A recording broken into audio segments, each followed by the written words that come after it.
Yo tout le monde, on est le 5 décembre, il est 9h12. J'espère que vous allez bien.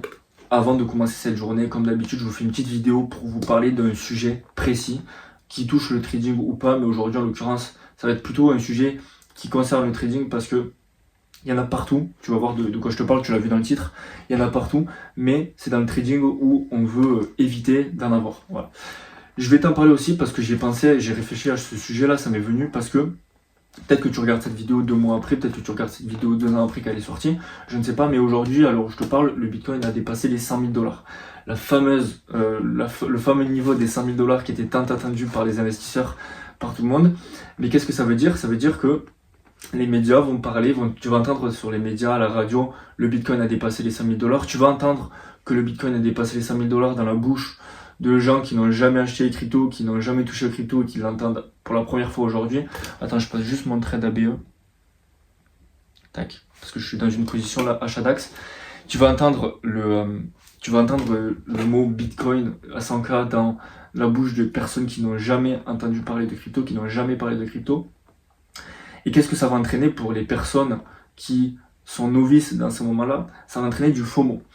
Une personne qui va entendre, imagine-toi bien dans ta tête que tu n'as quasiment jamais entendu parler de Bitcoin, à part une fois, que tu as entendu une fois dans la bouche de quelqu'un le mot Bitcoin un jour à 100 000, tu te dis ok. Et là, tu entends aujourd'hui à la radio, le Bitcoin passe la barre des 100 000 dollars, c'est magnifique, il est haussier, il prend 5% aujourd'hui. Tu te dis waouh, c'est magnifique, le Bitcoin prend 5%, moi mon livret il me donne 3% par an, qu'est-ce que j'attends? Donc tu vas rentrer, enfin quand je dis tu, c'est donc ces personnes-là vont rentrer, c'est novices.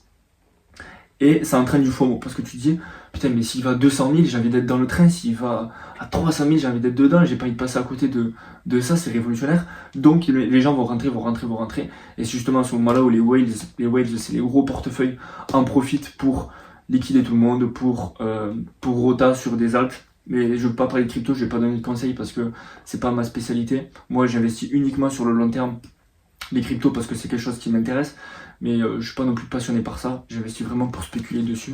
C'est pas comme les marchés financiers où j'aime bien analyser, j'aime bien comprendre pourquoi derrière ça monte, etc. Mais voilà, après c'est intéressant de comprendre les projets crypto, bref, c'est pas le sujet.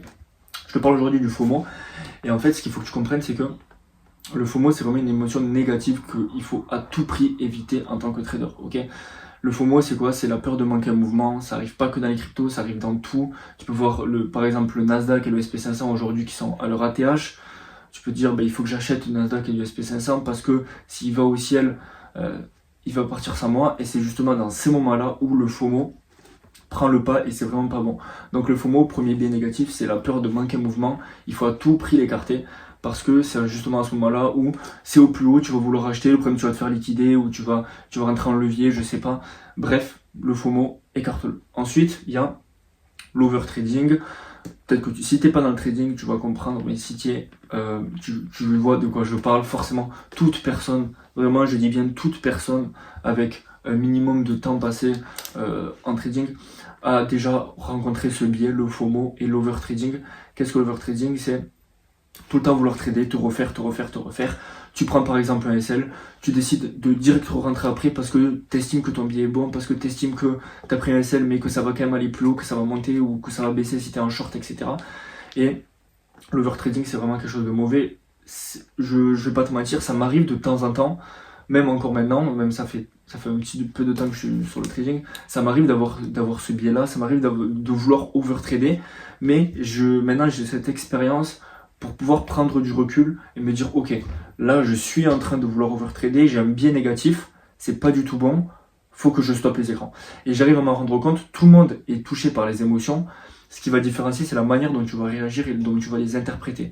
Moi quand je sais que je prends un sel, ça peut m'arriver de prendre un sel et d'avoir une petite émotion négative, mais je prends ce recul là et je me dis ok, je suis en train de vouloir overtrader, c'est pas bon, je stoppe. Et c'est ça, justement, la différence entre un novice qui va se laisser submerger par ses émotions. J'utilise le terme novice, je ne me considère pas du tout comme expérimenté, mais j'ai, entre guillemets, un petit peu d'expérience qui me fait que aujourd'hui, quand je suis submergé par ces émotions-là, j'arrive à prendre le recul nécessaire pour me dire, ok, il y a une émotion négative, je prends le recul, je stoppe les écrans parce que sinon je vais faire n'importe quoi. Et c'est ça qu'il faut que tu comprennes, c'est que Tout le monde a des émotions. Le fait d'avoir une émotion négative, c'est pas mauvais. On a tous des émotions. Il faut pas que tu te reproches à toi-même de vouloir overtrader. Ce qu'il faut que tu te reproches à toi-même, si tu te laisses succomber par ces émotions-là. Que ce soit le FOMO, l'overtrading, toutes les émotions négatives, la jalousie. Il y a aussi la jalousie en trading, beaucoup de jalousie, parce que quand tu vois quelqu'un faire des TP, réussir dans la vie, et toi tu galères en trading, tu galères.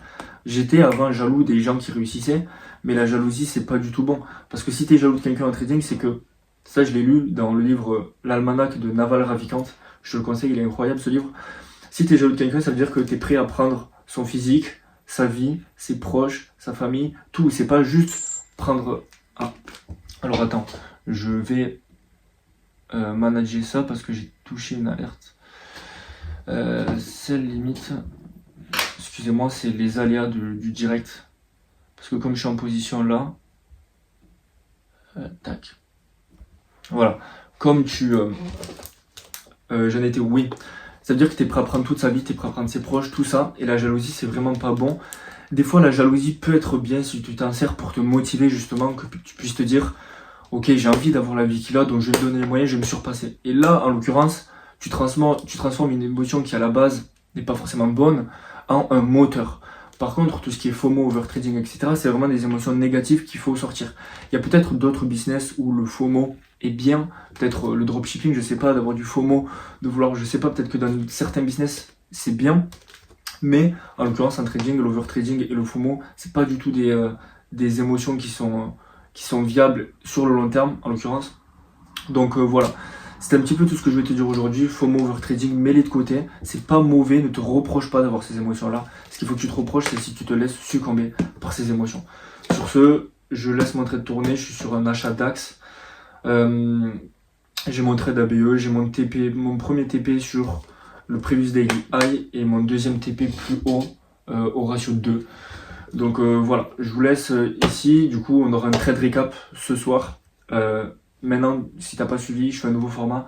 Tous les matins, je fais un format comme ça où je parle d'un sujet spécifique. Ça peut être un sujet d'actualité, un sujet dont j'ai envie de te parler et qui va te servir dans ta vie pour t'améliorer en tant que personne, pour être 1% meilleur de plus chaque jour.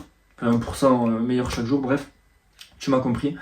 Et le soir, du coup, trade recap sur un trade que j'ai pris la journée, si j'ai pas pris de trade sur ce que j'attendais, sur mon billet, mon analyse, etc. Donc voilà, si tu peux t'abonner, mettre un petit pouce bleu, ça m'aide, ça me soutient. Comme ça, tu pourras voir les prochaines vidéos.